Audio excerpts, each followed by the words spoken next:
ঝড়ে ভেঙে পড়ল লালমনিরহাটের ঐতিহ্যবাহী হালা বট গাছ। রাত 8টার পর হঠাৎ করে কালো মেঘে ঢাকা পড়েছিল লালমনিরহাট। আকাশে মেঘের ঘন ঘটার সঙ্গে সঙ্গে শুরু হয় ঝড় আর প্রচণ্ড বৃষ্টি। কালো মেঘের বৃষ্টি আর ঝড়ে ভেঙে পড়েছে লালমনিরহাটের কিংবদন্তিমূলক স্থান হালাবটের তলের সেই বহু পুরনো ঐতিহ্যের হালা বট গাছ। প্রত্যক্ষদর্শীদের মতে কিছুক্ষণ ঝড় হাওয়া পরে মর্মর বিকট শব্দে হঠাৎ ভেঙে পড়ে এই বট গাছ।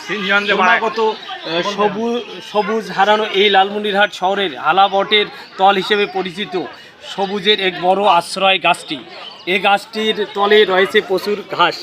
ভেঙে পড়া বট গাছের পাশে দাঁড়ানো একাধিক প্রবীণদের সঙ্গে কথা বলে জানা যায় তারা জন্মের পর থেকে এই গাছ দেখে আসছে। লালমনিরহাটের পুরাতন ঐতিহ্যের গাছগুলোর মধ্যে এই বট গাছ অন্যতম। হঠাৎ ঝড়ে ভেঙে পড়ায় লালমনিরহাটবাসী একটি ঐতিহ্যবাহী বৃক্ষকে হারালো।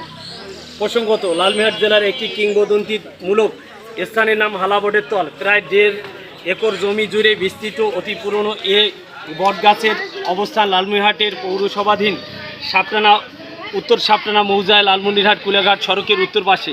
জনশ্রুতি থেকে জানা যায় যে বটগাছটির বয়স ন্যূনতম 130 বছরের উপরে। গাছের নিচে ঈদের মাঠটি আরও পুরনো।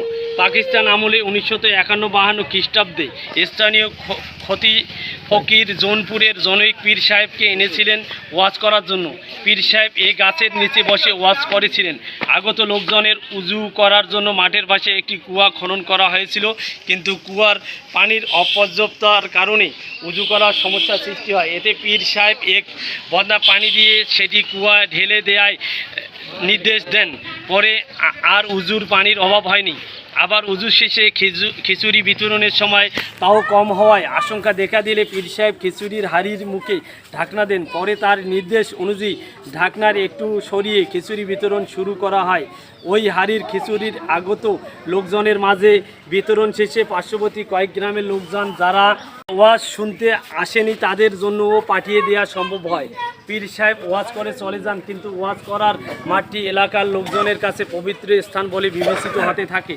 সাথে সাথে সাহেবকে ছায়াদানকারী বট গাছটির প্রতিও বিশেষ সম্মান দেখানো শুরু হয়। একজন এখানে এসে মানত করে সুফল পাওয়ার পর পাকিস্তান আমলেই মানতের প্রচলন হয় আর তা ব্যাপকতা লাভ করে। বাংলাদেশ স্বাধীন হওয়ার পর এখনও প্রতি শুক্রবার বিভিন্ন স্থান থেকে অনেক লোকজন মানতের উদ্দেশ্যে এখানে আসতে দেখা যায়। এটি লালমনিরহাট জেলার সদর হতে সড়কপথে গাড়ি কিংবা রিক্সা নিয়ে এখানে যাওয়া যায়।